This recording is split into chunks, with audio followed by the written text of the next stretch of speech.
நம்முடைய கர்த்தராகிய இயேசு கிறிஸ்துவின் பரிசுத்த நாமத்துக்கு கோடி கோடி கோடி கோடி ஸ்தோத்திரம் உண்டாவதாக. ஆமென். இந்த உலகத்தில் இருக்கிறவர்களையும் நமக்கு உபத்திரம் உண்டு, ஆனாலும் நம்ம திடனாக இருக்கணும். ஏன்னா ஏசப்பா உலகத்தை ஜெயிச்சிருக்காங்க. ஏசப்பாவோட ஜெயம் நம்முடைய ஜெயம். அதனால் எப்போவும் ஏசப்பாக்குள்ளே சந்தோஷமாக இருங்க. அதுதான் நம்முடைய பலனாக இருக்கிறது. அல்லேலூயா. ஆமென். எத்தனை கோடி கொடுத்தாலும் கிடைக்காத சந்தோஷம், சமாதானத்தை இந்த சத்திய வேதத்தை தியானிக்கும் போது கிடைக்குது. வேதத்தை ஆவியானவர் துணையோட தியானிக்கும் போது அந்த இயற்கைக்கு அப்பாற்பட்ட சந்தோஷத்தையும் சமாதானத்தையும் தைரியத்தையும் அனுபவிக்க முடியுது. கட்டாயம் இந்த அனுபவம் உங்களுக்கு ஒவ்வொருவருக்கு வேணும்னு நான் கேட்குறேன். ஆமாம், நம்ம கிறிஸ்துவங்க பைபிள் படிக்கணும் அப்படின்னு படிக்காதீங்க, இல்லை மெசேஜ் கொடுக்கணும், உபதேசம் பண்ணணும் ஒரு இடத்துல அப்படின்னு படிக்காதீங்க. நமக்காக படிக்கணும். ஆவியானவர் துணையோட எனக்கு இன்றைக்கி ஆவியானவர் என்ன சொல்லித்தராங்க அப்படின்னு வேதத்தை வாசிக்கும் போது அதில் நமக்கு அனுபவமாக இருக்கும். அந்த அனுபவத்தோட ஆவியானவர் துணையோட இந்த சத்தியத்தை சொல்லும் போது ஏசப்பா வார்த்தைகள் ஆவியானவர் கிரியை செய்வாங்க. அல்லேலூயா. ஆமென். மகிமையான வேத தியானம் இது வேதத்தில் உட்காந்து தியானிக்கும் போது சொல்ல முடியாத சந்தோஷம், எனக்கு விவரித்து சொல்ல முடியாத சந்தோஷம். இருக்கிற வேதனை, கஷ்டம், கவலை நிறைய இருக்குது. ஆனாலும் அதெல்லாம் எப்படி நான் அடிக்கடி சொல்கிற மாதிரி பனி மாதிரி பனி மாதிரி போகிறவனுக்கு இருக்குது. அல்லேலூயா. ஆமென். உங்களுக்கு எல்லாருக்கும் அந்த அனுபவம் இருக்கணும். அல்லேலூயா. சந்தோஷத்துக்காக எங்கெங்கேயோ போகிறாங்க, யாரோரையோ தேடுறாங்க. வேதத்தில் உட்காருங்க, தேவனை பாடி துதிங்க, வேத தியானிங்க, ஜெபிங்க. அப்பா ஆவியானவர் வழி நடத்துதல் உங்களுக்கு அவருடைய பிரசன்னம் நம்மளை வழி நடத்துறதை நம்மளால் உணர முடியும். அல்லேலூயா. ஆமென். மத்தேயு 10ஆம் அதிகாரத்தை நம்ம தியானிச்சுட்டு இருக்கிறோம். சாரிங்க, மைக்கு சேஞ்ச் பண்ணதுனால வாய்ஸு கிளியராக இல்லாமல் ஒரு மாதிரி பேஸ் அதிகமாக இருந்தது இல்லைங்களா? அவ்வளோ வாய்ஸ் கிளியரன்ஸாக இல்லை. சாரி. செக் பண்ண தான் பார்க்கலாம் எப்படி இருக்குது அப்படின்னு. ஏன்னா நிறைய வாய்ஸ் சுற்றி சவுண்டு வர்றதுனால அந்த மைக் போட்டால் அந்த சவுண்டெல்லாம் அது கண்ட்ரோல் பண்ணும் அப்படி சொல்லியிருந்தாங்க. வாய்ஸ் அது கண்ட்ரோல் பண்ணுது, ஆனால் பேஸ் அதிகமாக இருக்குது. வாய்ஸ் கிளியரன்ஸாக கேட்கல. சரி, அதனால் உங்களுக்கு அவ்வளோ அது சரி கேட்கல. சாரி. நம்ம இப்போது மத்தேயு 10ஆம் அதிகாரத்தில் 10 வசனம் வரலையும் நம்ம தியானித்தோம். 10ஆம் அதிகாரத்தில் ஏசப்பா 12 சீடர்களை தெரிஞ்சுக்கிட்டாங்க. அவங்க 12 பேரையும் இங்கே குறிப்பிட்டு சொல்கிறாங்க. அதில் கானானியான ஆக்கிய சீமோன், அவங்க பாருங்க, அந்நியனவன், புறஜாதியிலிருந்து கூட கர்த்தர் 12 சீடர்களை ஒருத்தரை தெரிஞ்சிட்டு இருக்கார். பாருங்க, என்ன புரட்சிகரமான ஊழியத்தை ஏசப்பா செஞ்சுருக்குறாங்க. ஆவியானவர் இருந்தால் தான் அந்த தைரியமெல்லாம் நமக்கு வரும். அல்லேலூயா. ஆமென். இஸ்ரவேலர்கிட்ட போங்க அப்படின்றாரு. அதனால் புறஜாதிகள்கிட்ட சத்தியம் சொல்லக்கூடாதா, பரலோக ராஜ்யத்தை சொல்லக்கூடாதா? அப்படி கிடையாது. நம்ம நேற்றே தியானித்தோம் இல்லைங்களா? அது ஏன்னா புறஜாதிகளுக்கு இருக்கிற விசுவாசம், நம்பிக்கை, அவர் தான் மனிதனாக இந்த மெசியான்றதெல்லாம் புறஜாதிகள் தெரிஞ்சுக்கிறாங்க, அற்புத அதிசயங்களை பெற்றுக்கிறாங்க, ரட்சிக்கப்படுறாங்க. ஆனால் இஸ்ரவேலர்கள் என்ன பண்ண மாட்டுறாங்க? மெசியானும் விசுவாசிக்க மாட்டுறாங்க, அற்புத அதிசயம் பெற்றுக்க மாட்டுறாங்க, பரலோக ராஜ்யத்துக்கும் ஆயத்தமாக இருக்க மாட்டுறாங்க. அதனால் சொல்கிறாரு, நீங்கள் ஃபஸ்ட்டு அங்கே போங்க. புறஜாதிகள் என்னை விசுவாசிக்கிறாங்க, ஆனால் எந்த ஜனத்துக்காக வந்தனோ அந்த ஜனம், சொந்த ஜனமே உண்மையை தெரிஞ்சுக்க மாட்டுறாங்க, அந்த சத்தியத்தை புரிஞ்சுக்க மாட்டுறாங்க. அதனால் நீங்கள் அங்கே போங்க அப்படின்னு சொல்கிறாங்க. போகும்போது உங்களுக்கு வேண்டிய எதையுமே, அடுத்த ட்ரெஸ்ஸு என்ன பண்ணுறது, அடுத்த வேலை சாப்பாட்டுக்கு என்ன பண்ணுறது, எங்கே போய் தங்கிறது நீங்கள் எடுத்துகிட்டு போகாதீங்க. வேலை செய்கிறவங்களுக்கு எப்படி கூலி கட்டாயம் கொடுக்கணுமோ அதை மாதிரி என்னுடைய வேலையை நீங்கள் செய்கிறீங்க, நான் உங்களை பார்த்துக்கிறேன் அப்படின்றது தான் அர்த்தம். அது அப்படி சொல்லி சொன்னது மட்டும் இல்லாமல் நம்ம 11 பார்த்தாக்கா எப்படி ஊழியம் செய்யணும் அப்படின்றத கற்றுக் கொடுக்குறாரு. போகிறது மட்டும் இல்லாமல் ஊழியம் எப்படி செய்யணும் அப்படின்றத கூட பிளான் பண்ணி செய்யுங்க அப்படின்னு கற்றுக் கொடுக்குறாரு. அதுதான் ஆவியானவரோட வழிநடத்தலோட போகிறது. என்ன சொல்கிறாரு, நீங்கள் என்ன பண்ணுங்கள், ஒரு ஊருக்கு போகிறீங்களா, ஒரு ஊருக்கு போகிறீங்களோ இல்லை ஒரு பட்டணத்துக்கு போகிறீங்களோ, பட்டணம்னா ஸ்டேட் விட்டு ஸ்டேட் கூட போக சொல்கிறாரு, ஊர் விட்டு ஊர் போக சொல்கிறாரு. அப்படி நீங்கள் எங்கே போனாலும் நீங்கள் தங்கறதுக்கு ஒருத்தரை நீங்கள்லாம் போயிட்டு ஒரு இடத்துல தங்குற மாதிரி அதை அதுக்கு பாத்திரமாக இருக்கிறவன், அதுக்கு தகுதியாக இருக்கிறவன் யாராவது இருக்கிறாங்களா அப்படின்னு நீங்கள் என்ன பண்ணுங்கள், ஊருக்குள்ளே விசாரிங்க. விசாரித்து அங்கே உங்களை ஏற்றுக்கிறதுக்கு நீங்கள் அங்கே தங்கி அந்த ஊரில் ஒவ்வொரு சந்தும் ஒவ்வொரு வீட்டுக்கும் போயிட்டு அப்படி சுவிசேஷம் சொல்லிட்டு வரலையும் நீங்கள் அந்த வீட்டில் தங்கணும். தேவன் சொல்லி கொடுக்குறாரு. அந்த இடத்துல தங்குறவன் என்ன பண்ணணும், உங்களை பார்த்துக்கணும். அந்த அளவுக்கு வேண்டிய வசதியும் அவங்கக்கிட்ட இருக்கும் இல்லைங்களா, அதை மாதிரி நீங்கள் விசாரிங்கன்றாரு. அவங்கக்கிட்ட தங்க இடம் இல்லைன்னா தனி வீடோ ரூமோ எடுத்து கொடுக்குற அளவுக்கு அதை மாதிரி நமக்கு தெரியும்ல. வீட்டில் தங்க இடம் இல்லை, நீங்கள் ஒரு ரூம் எடுத்து கொடுக்குறேன் இல்லை ஒரு வீடு எடுத்து கொடுக்குறேன், நீங்கள் தங்குங்க, போய் சுவிசேஷன் சொல்லுங்கள் அப்படின்ற அது ஒரு இடத்துல தேவன் ஒரு பாத்திரக்காரை வச்சுருப்பாங்க, தகுதியானவனை வச்சுருப்பாங்க இல்லைங்களா. அப்போ அங்கே போய் தங்குங்க. அப்போ என்ன பண்ணுங்க, போயிட்டு தெருவாக ஊராக ஒவ்வொரு வீடாக போயிட்டு என்ன சொல்லுங்கள், பரலோக ராஜ்யம் சமீபமாக இருக்குது, இந்த பூமி நமக்கு நிரந்தரம் இல்லை, இது ஒரு வாடகை வீடு, அதனால் எல்லாரையும் விட என்ன பண்ணுங்க, தேவனை நம்புங்க, தேவனை அன்பு செய்யுங்க, உங்களை அன்பு செய்கிற மாதிரி மற்றவங்கள அன்பு செய்யுங்க, உங்களுக்கு இருக்கிறது போதும்னு இருங்க, உங்களுக்கு அளவுக்கு அதிகமாக இருந்த அதை ஏழைகளுக்கு கொடுங்க, இந்த உலகம் நம்மளுக்கு நிரந்தரம் இல்லை அப்படின்றதெல்லாம் என்ன பண்ண சொல்கிறாரு, பரலோகம் ராஜ்யத்தை குறித்து பேச சொல்கிறாரு. அப்படின்னா இந்த பூமி நமக்கு நிரந்தரம் இல்லை, இதே நிரந்தரம்னு நினச்சிக்கிட்டு என்ன பண்ணாதீங்க, பரலோக ராஜ்யத்தை விட்டுடாதீங்க. இது ஒரு வாடகை வீடு மாதிரி. எப்படி ஒரு வாடகை வீடு நமக்கு சொந்த வீடு இல்லையோ இல்லைங்களா, ஒரு வாடகை வீடுக்குதுன்னா ஒன்றும் நம்ம வேண்டான்னு போயிடுவோம் அந்த வீட்டில் இல்லாமல், இல்லை ஓனர் சொல்லிடுவாங்க நீங்கள் போங்கன்ட்டு இல்லையா. 2 சைடுமே என்ன இருக்காது, நம்மளுக்கு கேரண்டி கிடையாது. நம்மளும் எப்போ வேணாலும் வாடகை இருக்கிறவங்களும் எப்போ வேணாலும் போகலாம் வேண்டான்னு, ஓனரும் எப்போ வேணாலும் என்ன பண்ணலாம், டைம் கொடுத்து போக சொல்லலாம். அதான் மாதிரி தான் இந்த உலகம் நமக்கு நிரந்தரம் இல்லை. இந்த ஜீவன் இருக்கிற வரலையும் தான் இந்த பூமியில் நம்ம நிரந்தரமாக இருக்க முடியும். இந்த ஜீவன் போயிடுச்சுன்னா மறிச்சதுக்கு அப்புறம்தான் உண்மையான ஒரு வாழ்க்கையே தொடங்க போகுது அப்படின்னு சொல்கிறாரு. சிலர் என்ன நினைக்கிறாங்கன்னா, மறிக்கிற வரலையும் இருந்துட்டு போயிடலாம், மறிச்சதுக்கு அப்புறம் என்ன தெரிய போகுதுன்னு நினைக்கிறாங்க. அது தப்பு.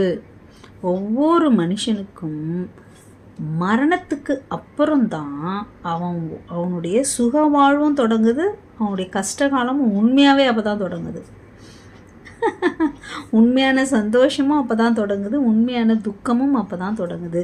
ஆனால் அது ரெண்டுமே நிரந்தரமாக இருக்கும், அதில் மாற்றம் கிடையாது. இங்கேனா கொஞ்ச நாள் சந்தோஷமாக இருப்போம், கொஞ்ச நாள் துக்கமாக இருப்போம், ஒரு நாள் சந்தோஷமாக இருப்போம், ஒரு நாள் துக்கமாக இருப்போம், அதை மாதிரி மாறி மாறி அது வரும்.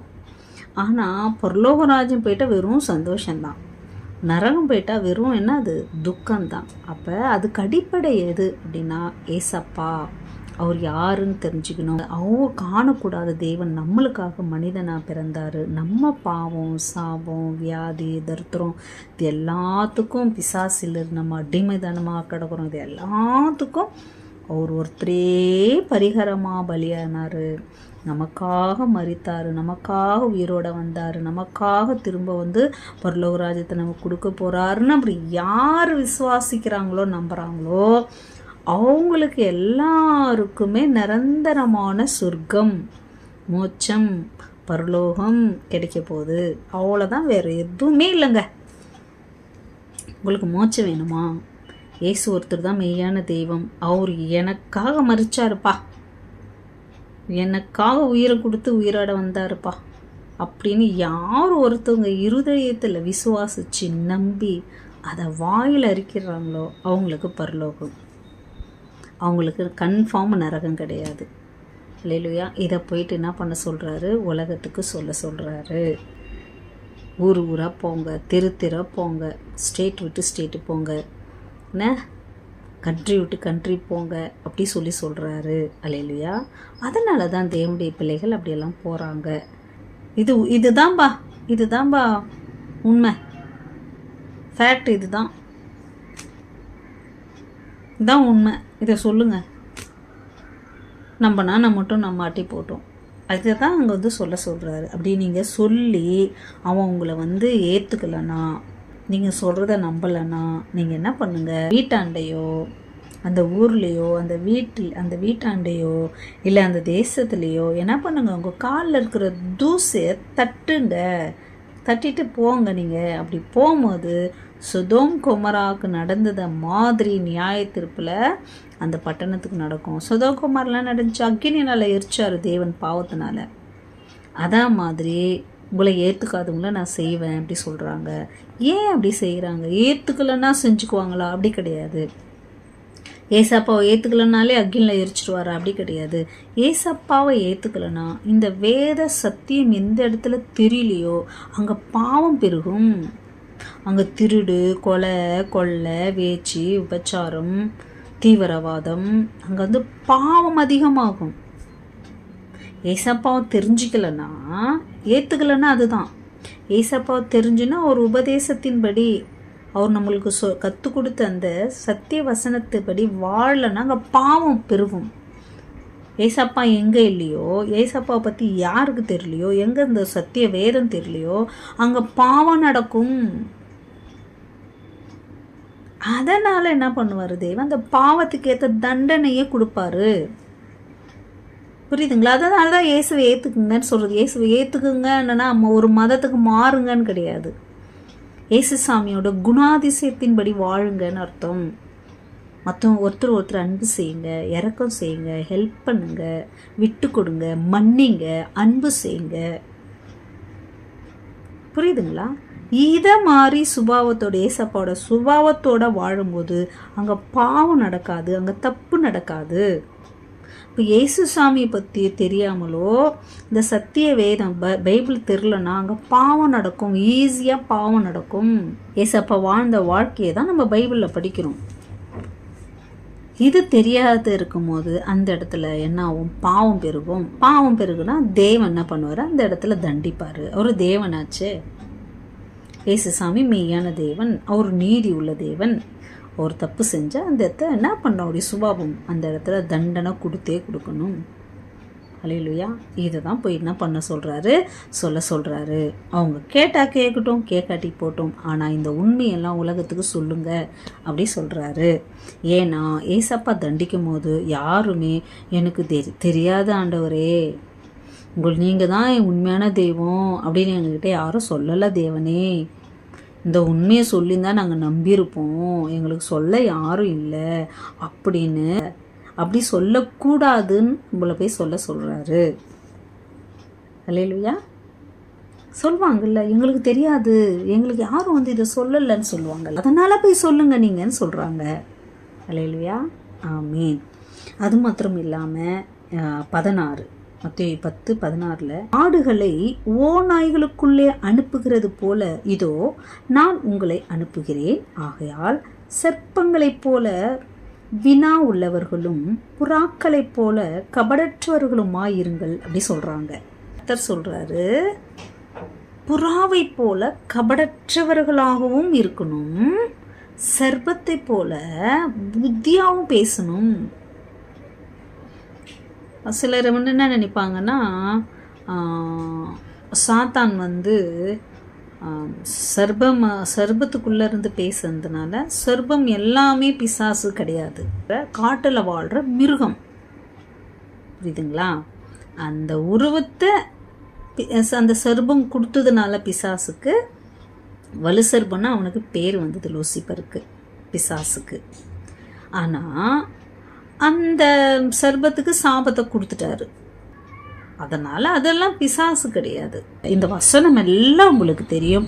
அதனால் இதை நான் முழுசாக படிக்க வேண்டியதாக இருக்காது. தேவனுடைய பிள்ளைகள் என்ன தெரிஞ்சுக்கணும் அப்படின்னா, ஐயோ இவங்களை அடிச்சுட்டாங்க, இவங்கள ஜெயிலில் போட்டாங்க, இவங்கள எரிச்சிட்டாங்க அப்படியெல்லாம் சொல்கிறாங்க இல்லையா, அதை நினச்சி பயப்படாதீங்க. ஏன்னா கர்த்தர் அவங்களுக்கு கொடுக்குற பாக்கியம் அது. அவங்களுக்கு அதை பயம் இருக்காது. அவங்கள திட்டும் போதோ, ஜெயிலில் போடும் போதோ, அடிக்கும் போதோ, கொல்லும் போதோ அவங்களுக்கு கொஞ்சம் கூட பயம் இருக்காதுங்க. தைரியமாக இருப்பாங்க, சந்தோஷமாக பாக்கியமாக நினைப்பாங்க. நமக்கு சுவிசேஷம் சொல்ல போனால் ஐயோ அவங்க திட்டுடுவாங்க, அவங்க அடிச்சிடுவாங்க அப்படின்றவங்கள கர்த்தர் அனுப்ப மாட்டாங்க. எவ்வளோ பேருக்கு புரியுது? ஊழியம் செய்ய விட மாட்டார், அனுமதிக்க மாட்டார். புரியுதுங்களா? அதனால தான் ஆவியானவர் சொல்கிறாரு, நீங்கள் எதுக்கும் பயப்படாதீங்க. உங்கள் தலையில் இருக்கிற மயிரெல்லாம் எண்ணப்பட்டிருக்கு. ஒரு குருவி இருக்குல்ல, குருவி பறக்குதில்ல பறவை, அந்த பறவை ஒருத்த கல் எடுத்து அடிக்கிறான்ல, அது கீழே உழுது இல்லையா, அது தானாக உழுறதில்ல.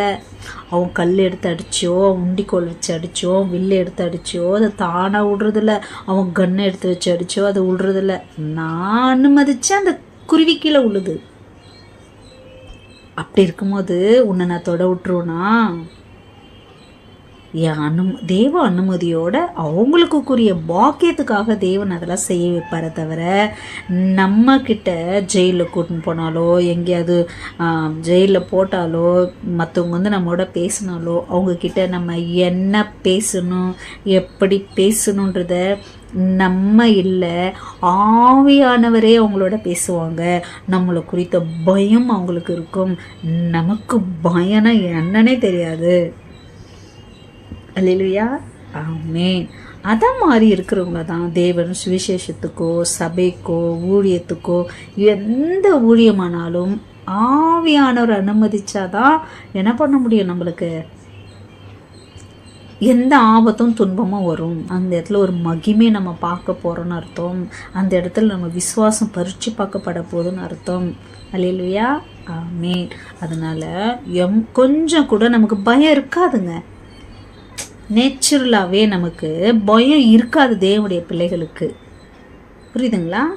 தைரியமாக நிற்போம், சுட்டா கூட சந்தோஷமாக மறிப்போம், அதை பாக்கியமாக நினச்சி மறிப்போம் நம்ம. அல்லேலூயா, ஆமென். நானெல்லாம் அடிக்கடி சொல்வேன், அப்பா இந்த மூச்சும், இந்த உடம்புல ஓடுற ரத்தமும், இந்த நாடி துடிப்பு உங்களுக்காக என்ன வேணாலும் நான் செய்வேன். எதையும் விடுவேன், யாரையும் விடுவேன். இந்த உயிரெல்லாம் நீங்கள் கொடுத்தது, உங்களுக்காக என் ஜீவனையும் கொடுப்பேன். நான் அதை ஆசையாக சொல்வேன், தைரியமாக சொல்வேன். அது மாதிரி கிடைச்சா மிகப்பெரிய ஒரு பாக்கியமாக நினச்சி சொல்வேன். ஆனால் கர்த்தர் எல்லாருக்கும் அதை கொடுக்க மாட்டாங்க. அதுக்குன்னு நியமித்திருக்கிறவங்கள தான், ரத்த சாட்சிக்குன்னு நியமித்திருக்கிறவங்கள தான் ரத்த சாட்சி ஒப்பு கொடுப்பாரு. புரியுதுங்களா? அதே மாதிரி எல்லாத்தையும் விட்டுட்டு ஊழியம் செய்யுங்கன்னு சொல்ல மாட்டாரு. அதுக்குன்னு நியமிக்கப்பட்டவங்கள தான் என்ன பண்ணுவார், அந்தந்த உலகத்தில் எந்த வீட்டில் யாராக இருக்கட்டும் என்ன பண்ணுவார், அவங்கவுங்கள அழைக்கப்பட்டவங்கள கூப்பிடுவார்.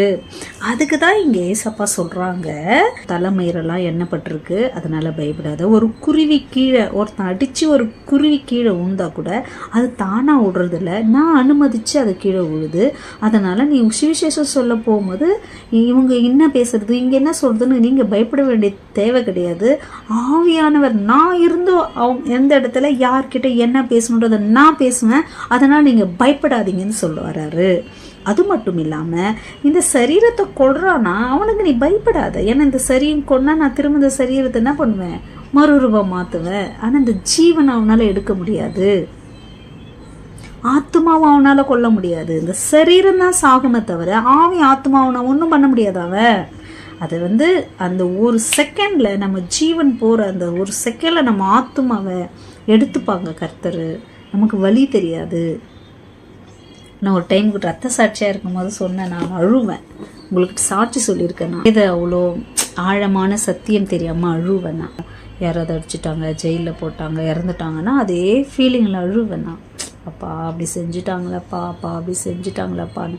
அப்புறம்தான் ஆவியானவர் எனக்கு இதை பற்றி விளக்கத்தை சொல்லி கொடுத்தாங்க.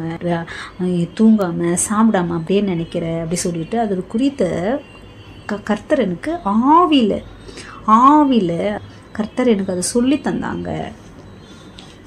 அவங்க மறிக்கிறவங்க என்ன பண்ண மாட்டாங்க, முன்ன மாதிரி அழ மாட்டாங்க, அவங்க சந்தோஷமாக இருப்பாங்க. என்கிட்ட வர அவங்க அழுது கேட்டதுனால தான் நான் உங்களுக்கு அதை அனுமதிக்கிறேன். நீ அழுதுனுக்கிற, அவங்க அழுது அதை கேட்டதுனால தான் நான் அதை அவங்களுக்கு அனுமதித்தேன் அப்படின்னு ஆவியானவர் எனக்கு தெளிவான விளக்கத்தை கொடுத்தாரு. அப்போலேருந்து யார் ரத்த சாட்சியாக மறித்தாலும் ஏசப்பாக நான் தேங்க்ஸ் சொல்வேன், கோடி சோத்திர துதி சொல்வேன். அது நமக்கு தான் அது கஷ்டமாக இருக்கும், அடிச்சிட்டாங்களே. ஆனால் அடி வாங்குறவங்க சந்தோஷப்படுவாங்க, மறிக்கிறவங்க சந்தோஷப்படுவாங்க, பாக்கியமாக நினைக்குவாங்க அதை அப்படின்னு நம்மளுக்கு அந்த தைரியத்தை சொல்லிட்டு என்ன சொல்கிறாரு மத்தேயு 10:32, மனுஷர் முன்பாக என்னை அறிக்கை பண்ணுகிறவன் எவனோ அவனை நானும் பரலோகத்தில் இருக்கிற என் பிதாவின் முன்பாக அறிக்கை பண்ணுவேன். மனுஷர் முன்பாக என்னை மறுதளிக்கிறவன் எவனோ அவனை நானும் பரலோகத்தில் இருக்கிற என் பிதாவின் முன்பாக மறுதளிப்பேன். என்ன இங்கே சொல்ல வராரு அப்படின்னா, ஏசப்பா இந்த உலகத்தில் சொல்லணும் சத்தியத்தை. ஏசப்பா யாருன்னு தெரிஞ்சு நம்ம சொல்லலைன்னா, மறுதளிச்சுட்டா, பின்வாங்கி போனால் கர்த்தர் கூட யாருன்னு நம்மளை தெரியாதுன்னு சொல்வார். எச்சரிக்கையாக இருக்கணும். நம்ம ரட்சிக்கப்பட்டவங்களுக்கு சொல்கிறாரு, ரட்சிக்கப்பட்டவங்களுக்கு சொல்கிறாரு. என்னை தெரிஞ்சும் மனிதர்கள் முன்பாக நீ என்னை மறுதளிச்சு நான் பயந்துக்குனேன், அடிச்சிடுவாங்க, திட்டுவாங்க, இந்த நன்மை கிடைக்காம போயிடும், இந்த வீட்டில் நம்மளுக்கு இந்த தகுதி கிடைக்காம போயிடும், இந்த வசதி கிடைக்காத போயிடும், இந்த அனுகூலம் நமக்கு கிடைக்காம போயிடும், உங்களை வீட்டை விட்டு துரத்திடுவாங்க அப்படியெல்லாம் நினச்சி மனுஷனுக்காக தேவனை மறுதளிக்கிறவங்கள கர்த்தர் கூட சொல்வாராம், இவங்களை நீ யாருன்னா தெரியாது சொல்வாராம். ஏன்னா நிறைய பேர் அப்படி இருக்காங்க. மனுஷனுக்கு சத்ரு அவன் வீட்டாரேன்னு சொல்கிறாரு. இங்கே என்ன சொல்ல வராரு அப்படின்னா, ஒரு குடும்பத்தில் மனைவி கர்த்தரை ஏற்றுப்பாங்க, கணவன் ஏற்றுக்க மாட்டாங்க, அவங்க சத்ருவாயிடுவாங்க. ஒரு குடும்பத்தில் கணவன் கர்த்தரை ஏற்றுப்பாங்க, மனைவிக்கு பிடிக்காது, கணவன் சத்ருவாயிடுவாங்க. பிள்ளைகள் ஏற்றுப்பாங்க, தாய் தகப்பன் மாதிரி ஏற்றுக்க மாட்டாங்க, அவங்க சத்ருவாயிடுவாங்க. மருமகள் மாமியார், மருமகள், மகன் தகப்பன், மகள் தாய், இவங்களுக்குள்ள ஒரு குடும்பத்தில் ஒருத்தர் என்ன பண்ணுவாங்க, தேவனை தெரிஞ்சுப்பாங்க. அப்போ அவங்களுக்கு அவங்க வீட்டில் அவங்க சத்ருவாயிடுவாங்க. அந்த ஏற்றுக்காதவங்க கர்த்தரை விடாமல் இருக்கணும் கடைசி வரலையும். இதுதான் இங்கே முக்கியம். தேவனுடைய பிள்ளைகள் ஜாக்கிரதையாக கேட்கணும் இந்த வசனத்தை. ஆவியானவர் உங்களோட பேசிகிட்டு இருக்காங்க. ஒவ்வொரு குடும்பத்திலையும் ஒருத்தரை தேவன் தெரிஞ்சுக்கும் போது, அவங்க நம்மளுக்கு சத்ருவாகும்போது, நம்மளுக்கு அவங்களால கிடைக்கிற அனுகூலம் பாதுகாப்பு கிடைக்காததுனால நம்ம சுவிசேஷத்தை, சத்தியத்தை, ஊழியத்தை, ரட்சிப்பை விட்டுடக்கூடாது. அல்லேலூயா, விட்டுடக்கூடாதுன்னு சொல்கிறாரு. இல்லை, ஏன்னா இவங்க ரட்சிக்கப்பட்டிருப்பாங்க, ரட்சிக்கப்பட்டவங்கள பிடிக்காது.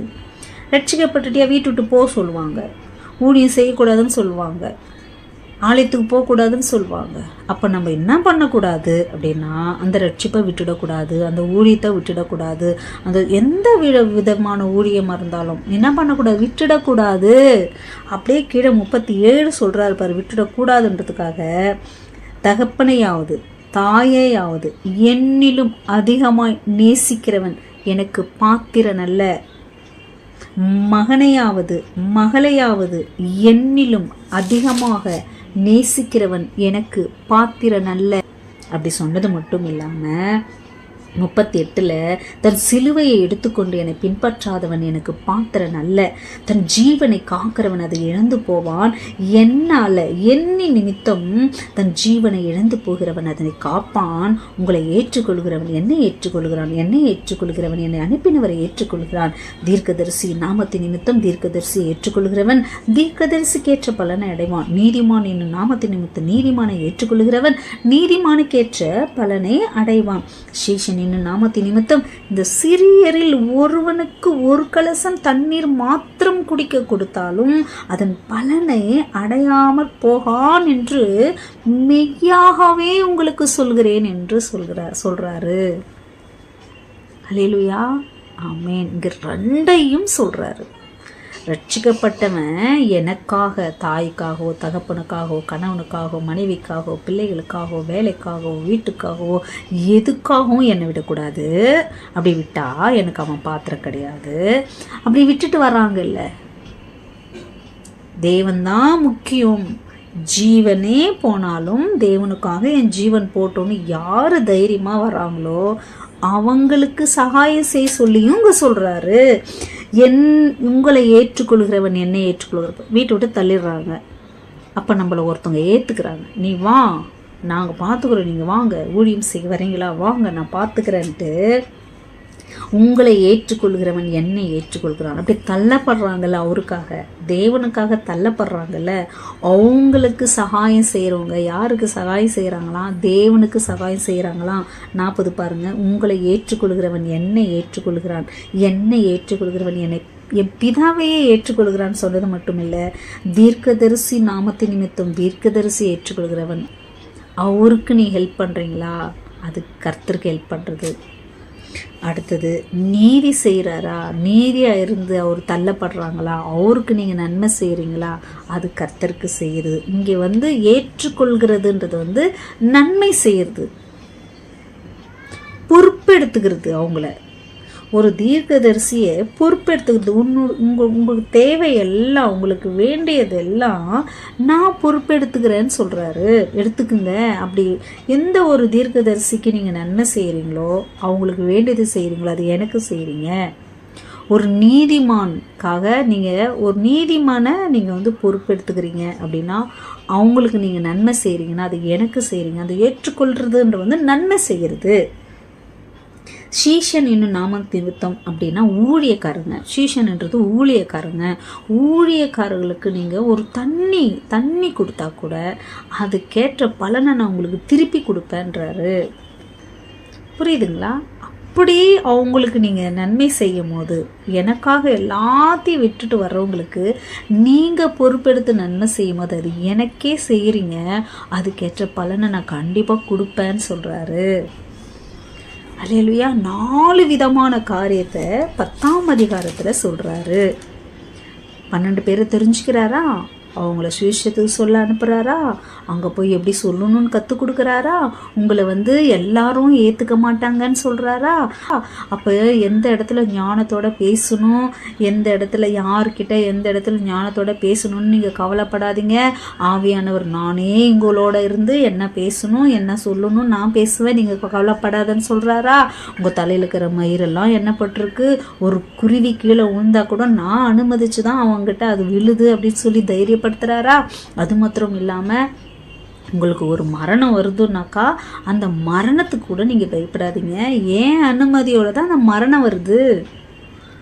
அவன் கொல்றான்னா சரீரத்தை தான் கொல்றானே தவிர, நான் தான் சரீரத்தையும் ஆவையும் ஆத்துமாவையும் நரகத்தில் போடுறவன். அவன் சரீரத்தை தான் எதனா ஒன்று என்ன பண்ண முடியும்? சரீரத்தில் தான் அவன் உனக்கு வேதனை கொடுக்க முடியும். உன் ஆத்மாவை அவன் ஒன்றும் செய்ய முடியாது. அதனால் நீ பயப்படாத. பயந்து போய் என்ன பண்ணிடாத, மனுஷங்க முன்னாடி என்னை மறுதளிச்சிடாத. அப்படி நீ மறுதளிச்சிட்டனா பரலோகத்தில் நான் இன்னும் மறுதளிச்சிடுவேன். அதையும் சொல்லித்தராரு. அல்லேலூயா. எவ்வளோ பேருக்கு புரியுது? என்ன அழகாக ஒரு மனிதன் ரட்சிக்கப்படுறதுலேருந்து அவன் ஊழியம் செஞ்சு அவனுடைய ஊழியமை எப்படி செஞ்சு எப்படி கர்த்தர் முன்னாடி மகிமையாக நிற்கின்றவர்களையும் கற்றுக் கொடுக்குறாரு. அல்லேலூயா. அப்போ நீ ரட்சிக்கப்பட்டினா உங்கள் குடும்பத்தில் நீ என்ன பண்ணுவ? சத்துருவாயிடுவ. எல்லார் வீட்டுலேயும் எல்லாரும் சத்துருவ மாட்டான். புரியுதுங்களா? அந்த ஒருத்தரால் குடும்பமும் ரட்சிக்கப்படுறதையும் நம்ம பார்க்குறோம். அந்த ஒருத்தரை குடும்பம் சேர்ந்து வெளியே துரத்துறதையும் நம்ம பார்க்குறோம். 2 ஊழியத்திலையும் கர்த்தர் என்ன பண்ணுறாரு? ஜெயத்தை கொடுக்குறாரு. ஒன்று வெளியே துரத்துனதுக்கப்புறம் பரவாயில்ல, நம்ம அம்மா விடலாம், அப்பா விடலாம், கணவனை விடலாம், மனைவியை விடலாம், பிள்ளைகளை விடலாம், வீட்டை விடலாம், தேசத்தை விடலாம், தேவன் எல்லாமே விடலாம், தேவனை விடக்கூடாது அப்படின்னு போய் தெருவில் நின்று ஆரம்பத்தில் ஊழியம் செஞ்சு பெரிய பெரிய ஊழியக்கார ஆனவங்களும் உண்டு. அதுக்கப்புறம் அந்த குடும்பம் ரட்சிக்கப்படுறதும் உண்டு. அம்மாவுக்காக அப்பாவுக்காக ரட்சிப்பை இழந்து பரிதாபப்படுறவங்க நம்ம பார்த்தோம். எனக்காக உங்கள் ஜீவனை கொடுக்கணும், எனக்காக நீங்கள் சிலுவை எடுத்து என் பின்னாடி வரணும், அப்படியே வர்றாங்கல்ல அவங்களுக்கும் நீங்கள் என்ன பண்ணணும் அப்படின்னா சகாயம் செய்ய சொல்கிறாரு. தேவனுக்காக அப்படி குடும்பத்தை விட்டுட்டு வந்துடுறாங்க இல்லையா, அதான் மாதிரி தீர்க்கதரிசிகளுக்கு, நீதிமான்களுக்கு, சீஷர்களுக்கு, அதாவது சீஷர்னா ஊழியர்களுக்கு, இவங்களுக்கெல்லாம் நீங்கள் நன்மை செய்யும் போது அதை எனக்கே செய்கிறீங்க, நான் அதை உங்களுக்கு திருப்பி செய்வேன்னு சொல்கிறாரு. இல்லையா? என்ன அழகா மரண வரலையும் நம்ம எப்படி இருக்கணும் அப்படின்றத அழகாக சொல்லி கொடுக்குறாரு பாருங்க. தேவனுக்காக தள்ளப்படுறவங்களுக்கு நம்ம சகாயம் செய்கிற வரலையும் கர்த்தர் நமக்கு சொல்லி தராங்க. புரியுதுங்களா? எல்லாம் தேவனே பார்க்க மாட்டாரு, அப்புறம் எதுக்கு நம்மளை வச்சுக்கிறாரு? வருகிற நாட்களில் இந்த ஆவியின் அடிப்படையான சத்தியங்களை நம்ம நல்லா தெரிஞ்சுன்னு இருக்கணும். புரியுதுங்களா? பயப்படுறவங்கள தேவன் கூப்பிட மாட்டார் ஊழியத்துக்கு, சுவிசேஷத்துக்கு. தைரியமாக போய் தேவ சித்தத்தை செய்கிறவங்கள தான் கர்த்தர் என்ன பண்ணுறாரு, தேடுறாரு. அல்லேலூயா. ரட்சிப்புக்கு தேவன் கொடுத்துக்கிற வரத்தை, அபிஷேகத்தை, தாளந்துகளை தயவு செஞ்சு யாருக்காகவும் எதுக்காகவும் விட்டுடாதீங்க. தேவனுடைய பிள்ளைகள் இதை கேட்டுட்டு இருக்கிறவங்க நிறைய பேருக்கு தேவ அழைப்பு கொடுத்துருக்காரு, தரிசனங்களை கொடுத்துருக்கிறாரு, ஊழியங்களை கொடுத்துருக்கிறாரு. ஆனால் குடும்ப சப்போர்ட் இல்லாமல், சபைகளை சப்போர்ட் இல்லாமல், ஊழியர்கள் சப்போர்ட் இல்லாமல், சகாயம் இல்லாமல் அநேகர் இருக்கிறீங்க. தைரியமாக உங்களால் எப்படி செய்ய முடியுமோ அதை ஆவியானவர்கிட்ட கேட்டு தைரியமாக ஒரு ஸ்டெப் எடுத்து முன்ன வைங்க. ஆவியானவர் கண்டிப்பாக கொஞ்சம் கொஞ்சமாக ஊழியத்தில் வளர செய்வாங்க. அதே மாதிரி இதை கேட்டுட்டு இருக்கிற குடும்பங்களில் தேவனுடைய பிள்ளைகள் இருந்தால், ரட்சிக்கப்பட்டவங்க யாராவது இருந்தால் அவங்களுக்கு சகாயம் செய்யுங்க, ஹெல்ப் பண்ணுங்க. குடும்பத்தில் ஊழியத்துக்கு வாஞ்சி உள்ளவங்களை என்கரேஜ் பண்ணுங்க, செய்ய சொல்லுங்கள், நான் இருக்கிறேன்னு சொல்லுங்கள், தைரியமாக போய் செய்ய சொல்லுங்கள். ஐயோ இப்போ ஒரு பெண்ணாக இருக்கா எப்படி அனுப்புறது, ஐயோ ஒரு வாலிப பையனாக இருப்பான் எப்படி அனுப்புறது அப்படின்னு நினைக்காதீங்க. தேவனுடைய பிள்ளைகள் அவங்க கரத்தில் ஒப்பு கொடுத்து ஊழியத்துக்கு தைரியமாக அனுப்பி விடுங்க. குடும்பத்தில் இருக்கிறவங்க அல்லேலூயா. ஊழியர்கள் எடுத்து, விசுவாசிகளை வாஞ்சிய உள்ளவங்களை எடுத்து ஊழியத்தில் பயன்படுத்துங்க. இன்னும் கொஞ்ச நாளில் தான் நம்ம இந்த பூமியில் இருக்க போகிறோம். இந்த கொஞ்ச நாளில் தெய்வ சித்தம் நம்ம என்னெல்லாம் செய்ய தெய்வம் நம்மளுக்கு தரிசனம் கொடுத்துருக்குறாரோ, எதெல்லாம் செய்யாமல் பெண்டிங் இருக்கோ அதெல்லாம் சரி செஞ்சு வருகிற நாட்களில் கர்த்தருடைய நாமத்தை நம்ம மகிமைப்படுத்தலாம். இந்த ஜீவன் கர்த்தர் கொடுத்தது, அவருக்காக போய் நம்ம என்ன செய்யணுமோ அதை செய்யலாம். அல்லேலூயா. ஆமென்.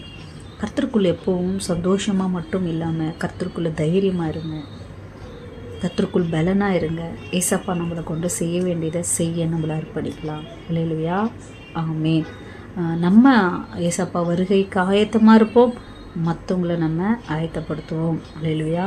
ஆமென். ஏசப்பா வாசற்படியில் நின்றுக்கிறாங்க, எப்போ தட்டுவாங்கன்னு தெரியாது. அவர் தட்டும் போது நாம் திறந்து நாம் அவரோடவும் அவர் நம்மளோடவும் மிகப்பெரிய ஒரு விருந்து, போஜனம், செலிப்ரேஷன் பரலோகத்தில் நடக்க போகுது. அதை ரட்சிக்கப்பட்டவங்க ஒருத்தரும் விடக்கூடாது. அல்லேலூயா. ஆமென். நம்முடைய கர்த்தராகிய இயேசு கிறிஸ்துவின் கிருபை, தேவனுடைய அன்பு, பரிசுத்த ஆவியானவர் ஐக்கியம், சமாதானம் நம்மோட தேவ பிள்ளைகளோட ஏசப்பா வரவர்களையும் இருப்பதாக. ஆமென். பரலோக பாதை என் இயேசு, பரலோக பாதை என் இயேசு, பரலோக பாதை என் இயேசு, பரலோக பாதை என் இயேசு.